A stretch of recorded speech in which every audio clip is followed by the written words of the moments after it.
Today we're going to be going through the top 10 worst areas in the Souls series from Demon Souls all the way to Elden Ring. Because this has totally never been done before, right? But we're going to talk about it anyway because there's still no Elden Ring DLC for me to throw my money at. Coming in at number 10, we have the Lake of Rot. Before you all attack me, don't try to act like this area is actually good just because people hate it. This area is the pinnacle of poison swamp areas, and I feel like Miyazaki couldn't resist. I thought they were going to add a custom controller to the pre-order edition of this game, but they probably took it out after adding this area knowing everyone would smash it to pieces. The only reason it's not higher on this list is because it's not too terrible with some preserving boluses, and once you make it out of the rot, the rest of the area isn't actually too bad. But the fact that this entire first half is just a giant rot swamp that takes enormous chunks of your health bar is ridiculous, especially while trying to deal with enemies and a boss. And not to mention, the boss is just a worse version of the Dragonkin Soldier of Noxtella. The platform stuff feels kind of pointless, and gathering all the items here feels more like a chore than anything else. But let's be honest, most of us would still rather do that than take a shower. It's hard for me to hate on this area too much just because it feels kind of like a troll already, but nothing about it is very fun and it had to be on this list. We used to make jokes about FromSoft making a swamp this ridiculous, and they actually did it. Legendary. Moving on to our number 9 spot, we have the Iron Keep.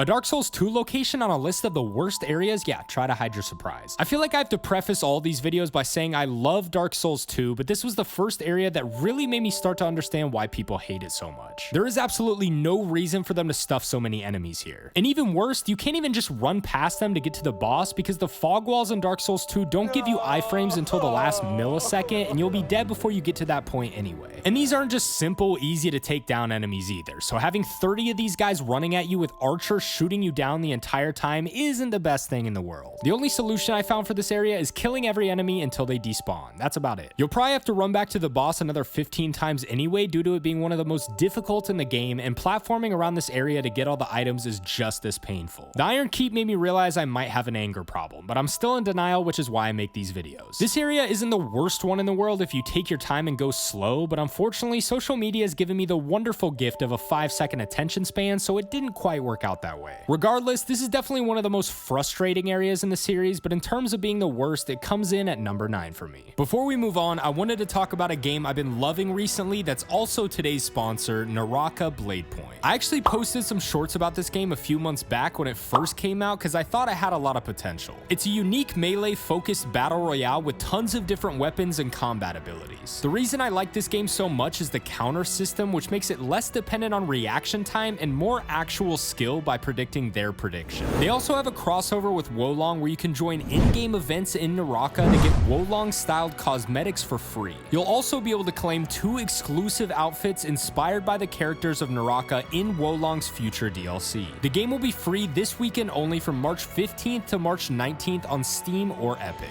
You can also get a 50% off discount between March 15th and March 21st on Steam and Epic platforms. They're adding a new hero named Akos that can transform into a beast that I'm definitely going to be checking out. It's also pretty crazy that you can upload a picture of your own face to make your hero unique to you, which is way easier than spending 3 hours customizing my character like I normally do. This is a game I was super happy to promote because this kind of a combat system combined with the battle royale style is something I've been curious to see for a while, and I think they did an awesome job with it. Click the link in the description right now to try out Naraka Bladepoint for free only between March 15th and March 19th on Steam and Epic or on Xbox if you have Xbox Game Pass. Coming in at number 8, we have the Black Gulch from once again Dark Souls 2. I rank these based on how little I want to go through them again, so the only saving grace this area has is the fact that it's short. And if that's the only reason an area ranks higher on this list, you know it's bad. This area is pretty much FromSoft spitting in your face telling you to quit through poison statues, which wouldn't have been that bad of a mechanic if there weren't so damn many of them. What was the reason for putting so many of these things here? A few here and there would have been enough, but they stuffed so many statues in this area, it feels like they just hit copy and paste as many times as the engine would let them. They also have giant worms and creepy hand creatures that are just a pleasure to deal with on top of everything else, but I will give this area credit for having a secret bonfire. And Dark Lurker, but that's a whole separate thing. The Black Gulch is super easy to run through if you don't want to explore, which I would say is a good thing, but I don't think your ability to run past everything in an area signifies how good it is. At least it has one of the most disgusting bosses in the series at the end. This location is short and annoying, kind of like every influencer ever, and it doesn't even feel like a real area. At least the Iron Keep felt like I was playing a level. But overall, it's still not the worst area in the series, it's just one of the more lazy ones in my opinion. Next up, at number 7, we have the Ritual Path from Demon Souls. This one was interesting because I was so shook when I first played it, wondering why I had never heard heard anyone talk about it. I don't think it's terrible as an area itself, but the fact that every level in Demon Souls is also the entire boss run makes it way worse. Trying to deal with the ghosts and the reapers and tight corners and staircases is a huge pain and is pretty difficult as well. By far one of the most frustrating areas to get through, and I don't know if this is an unpopular choice or if not enough people play Demon Souls, but play through this area and get back to me. Having a bow makes it much easier. Really, bows make the entirety of Demon Souls pretty easy. I don't know why they made them so good in this game. But for someone who doesn't usually use magic or ranged attacks of any kind in these games, this can make it pretty challenging. Killing the Reapers takes care of the ghost enemies, but finding them is a different story. And usually you have to kill all the ghosts before you can get to them anyway. I don't necessarily think it's as bad of an area as some of the others, but I'd definitely rather go through the Lake of Rot again than the Ritual Path. Moving on to number 6, we have the Farron Keep. The Farron Keep is arguably the worst of the Poison Swamps, since this one decided to completely disable your ability to run and make your rolls worse than a Dark Souls 2 character with zero adaptability. Also, you could be quirky and subscribe right now. Who knows, you might win a poster out of the deal. Anyway, the reason the Farron Keep is so unpleasant is a combination of the slowed movement, obnoxiously quick enemies, and the 3 flames you have to extinguish. Oh, and these guys. This area is about as big as it is painful. Trying to run from the Elder Grooves in slow motion just feels straight up unfair. It's like when you're in a nightmare but you can't actually run away, but waking up won't save you here. And why are there so many of these things? If there was one, I'd be like, okay, fine, but there's a whole area with like 3 of them huddled around in a circle waiting for someone to interrupt them. Like, chill out. It makes it even worse that this area has some delicious loot, so I can't even run past everything like I would normally. But don't worry, I still have to run for my life to extinguish 3 flames anyway. The first time I played this game, I thought for sure I was just in a late game area I wasn't ready for yet. But you're never really ready for Poison Swamps, are you? Dog break, everyone go pet your dog really quick, thank you. Anyway, despite there being a lot of loot and places to explore in this area, as well as one of my favorite bosses, the Farron Keep is terrible and can Farron Keep to itself. See what I did there? Coming in at number 5, I'm sorry, let's get the cliche over with, we have Blighttown. I know people like this one too, but I absolutely dread going down here. It's such a headache to try and navigate this area since you can barely see anything, a common theme in most of the worst areas, and there's this wonderful status effect enemies can give you called Toxic. It's also an insanely confusing area. Trying to traverse this place in the dark, going up, down, left, right, I feel like I'm in a damn Wonkavator. I will say it's a pretty incredible feeling when you first realize this area has been underneath you for the entire game, and getting back to the Firelink Shrine is so relieving. But this area has so much to find and feels never-ending with its obscure platforming and pitch-black corridors. And not to mention, the lower part of Blighttown is just a poison swamp. But I do like how this area connects to so many different places on the map, and Quelaag is a pretty solid boss fight. Gameplay-wise, definitely no other reason. And if that doesn't fix your fear of spiders, I don't know what will, unless you're also scared of talking to women, which I get. But while I can appreciate the way this area is intertwined with the rest of the map, as well as how fleshed out it is in comparison to the others, I can't ever say I look forward to going down here when I play Dark Souls. Next up at number 4, we have the beautiful and the spammy Shrine of Amana. This area is pretty much a combination of everything that could possibly annoy you. The only thing missing is my annoying ass voice. It has tons of casters with movement tracking spells that totally feels fair, especially when you're trying to make sure you don't drown in the water of previous players' tears. Seriously, they could have added some consistency with the death spots in the middle of the water. I feel like by the time I get close enough to tell, I'm already falling to my death. It also has giants, frogs, and toxic spitting enemies that break all of your equipment. It's not that big of a deal, but the blacksmith bullies me every time I go back there, so I avoid him at all costs. It's a shame too, because this area is beautiful. I remember spending days trying to get through this area on my first playthrough, and even trying to run straight through it now still gives me trouble. It just feels like it was created to frustrate you, and if that was really their goal, they definitely succeeded. The Shrine of Amana is another area where it just feels like artificial difficulty left and right. And I know the Souls games aren't supposed to feel fair, but there's a line. Ranged attacks are the only thing that'll save you here, but even with that, I wish you luck. And cracking the top 3, we have the Valley of Defilement from Demon Souls. And the name doesn't lie, I felt defiled. A few months ago, I wouldn't have put this area so high, certainly not over the Swamp of Sorrow, but after playing through this game again, the Valley of Defilement is without a doubt the most anger-inducing area in this game. Any level with tight corners and enemies blocking your way is frustrating enough, but they put so many depraved ones here to troll you, it feels almost impossible to move anywhere. And not to mention, the big depraved ones always show up right when you run out of grass. Even if you called your dealer for a re-up, good luck getting a heal off with all these enemies around. And if your dealer is Patches, you are just the worst kind of person. The Swamp of Sorrow goes hand in hand with this place, so I'm kind of combining both here, but I still think the Valley of Defilement is worse. The enemies doing that quick little stab move is the most infuriating thing ever, with bonus points if they knock you off off a ledge. I know a lot of people might be surprised to see it so high on this list, but if you go back and play it again, you'll see what I mean. This area has some of the most confusing verticality, and combined with how many enemies are around, you're pretty much gonna have to kill them all over again every time you die. And if I hadn't had to go back there to record gameplay for a video a few months ago, it may have been skipped on this list. Shame. Moving on to number 2, our runner-up has to be the Tomb of Giants. I've talked about this before, but even with a lantern or a helmet, this area is still impossible to navigate. It's no secret that obscuring your vision is one of the least enjoyable challenges in these games, and the Tomb of Giants is the pinnacle of that. No matter how many times I play this game, I still have to look up where to go because my only goal is to run through it as fast as possible. And there's not much worth exploring for either, so there's really no reason to stick around. I give it extra credit for having a bonfire in the middle, but to be honest, I would have rather just had one outside this place so I didn't have to run through it every time I died to Nito, even if it is just the end, which tends to be a lot, but maybe I'm just bad. I don't know the community consensus of how hard he is. And if you don't have some sort of light, good luck. I appreciate that they added the prism stones, but how much do they really help here? Overall, I know this area is disliked by most, but for some reason, I don't hear as much hate for it as I would think. But moving on, let me shout out some of the honorable mentions before we move on to our number 1 spot. First, we have Lost Izalith, one I'm sure we can all agree on. It's not very fleshed out and just feels slapped together in an attempt to finish the second half of the game. This area is nothing more than a marathon to the bed of chaos, which doesn't help its case either. For whatever reason, they thought it would be fun to stuff as many demons as possible here, as if anyone would go through the trouble of killing them all. And while it's objectively bad, the only reason it didn't make this list is because it's really not that big of a deal to go through, even if you are playing normally, so it didn't give me as much trouble as some of the others on this list. We also have the Nightmare of Mensis, which isn't necessarily a bad area, but the frenzy buildup is a pain that forces you to run through most of it, making it less of a level and more of a marathon. I don't think it deserves a spot on this list, but I wanted to mention it because some of us need to accept that Bloodborne does indeed have some flaws. And my last honorable mention is the Crystal Cave from Dark Souls 1. While it's a cool idea, it just feels kind of stupid that you're supposed to walk across the air like that was somehow an option before, and trying to fight the golems on a narrow platform is one of the most stressful things I've had to endure. This area is cool and unique, but is not a fun level at all. With that being said though, I still can't put it ahead of any of the 10 on this list. But with those out of the way, let's move on to our number 1 spot. Surprise, surprise, Frigid Outskirts. It could only be you. It could only be you. He knew all along.